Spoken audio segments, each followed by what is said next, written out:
বামাচরণ গ্রামে আগুন লাগিয়ে দিল। সে আগুনের মধ্যেই তিনি জয় তারা বলে ঝাঁপ দিলেন।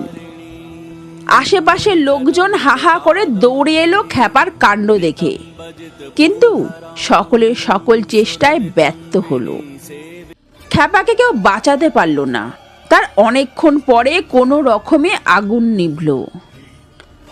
উপস্থিত সকলে সেই ছাই গাদার মধ্যে খ্যাপা বামাচরণের অস্থি খোঁজ করতে থাকে, কিন্তু কোথায় কি? একটা জলজান্ত মানুষ এরই মধ্যে কেমন করে পুড়ে ভস্ম হয়ে যেতে পারে? এমন সময় সেখান থেকে যাচ্ছিলেন মোক্ষদানন্দ। অনেক মানুষ একসঙ্গে ব্যগ্রভাবে ছাই ঘাটছে দেখে তিনি বললেন, কি ব্যাপার, কি খুঁজছো তোমরা? একজন এগিয়ে এসে বলল, দেখুন না বাবা ঠাকুর, খ্যাপা বাবার কাণ্ড দেখুন।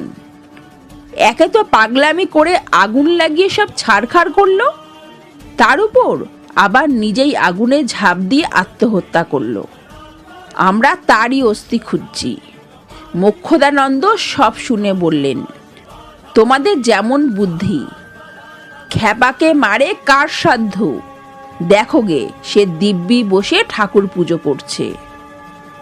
অবাক হয়ে সকলে মুখ চাওয়াচাই করতে থাকে। মোক্ষদানন্দের কথা কারো বিশ্বাস হয় না।